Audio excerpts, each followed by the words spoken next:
मेरी दृष्टि से परे जब मैं इस संसार को बहुत एकाग्रता से देखता हूँ तो मुझे एक ऐसी निरंतरता दिखाई देती है जो अनंत काल से चला आ रहा है। चाहे वो निरंतर चलती हुई सूर्य और चंद्रमा की गति कह लो या सौर मंडल के सभी ग्रह और नक्षत्र की गति कह लो, कुछ तो ऐसा है जो इसको और समग्र ब्रह्मांड को इतने सटीक तरीके से चलवा रहा है जिसकी हम कल्पना भी नहीं कर सकते।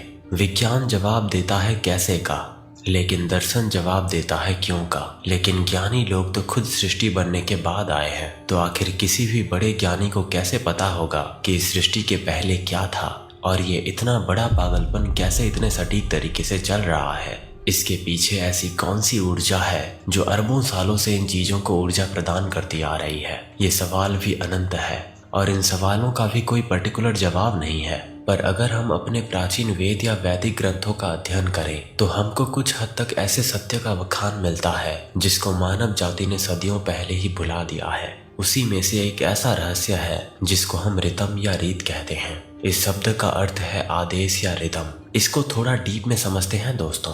चलिए हम ग्रहों की गति की बात करते हैं, हमारे इस संसार में चल रहे वायु के वेग की बात करते हैं, सर्दियों की उस ठंड की बात करते हैं या उसी बीच चल रही अग्नि की बात करते हैं। चाहे किसी इंसान के कर्म की बात कर लो या उसके मन से उठ रहे विचारों की बात कर लो, ये पूरा का पूरा खेल जो खेला जा रहा है इसको कॉस्मिक ऑर्डर या नेचुरल ऑर्डर कहा जाता है और इसी को ही रीत कहा जाता है। आप खुद सोचो कि कितना रहस्यमय चीज है ये। दोस्तों, एक ऐसे ब्रह्मांडीय आदेश की बात हो रही है यहाँ पे जिस आदेश का समग्र संसार और ब्रह्मांड पालन करता है। वो दिव्य ऊर्जा जो मानव के तन से लेकर मन और समग्र जीव जगत में दौड़ता है, वो इसी वजह से गति कर पा रहा है क्योंकि ये ब्रह्मांड की रीत है। जब मैं ढलते हुए शाम में डूबते हुए सूरज को देखता हूँ तो मेरे अंदर गहराइयों में एक ऐसा डर जन्म लेता है जिसका मैं आपके साथ शेयर करने वाला हूँ। एक ऐसी शाम जहाँ पर सूर्य पहाड़ों के बीच ढल चुकी थी, मेरे मन में इस पर एक विचार आता है कि अगर हर एक चीज ब्रह्मांड की रीत से हो रही है तो इस रीत की करने की आवश्यकता ही क्या रही होगी। ऐसी कौन सी मजबूरी है ब्रह्मांड की, या ब्रह्मांड हमसे क्या चाहता है।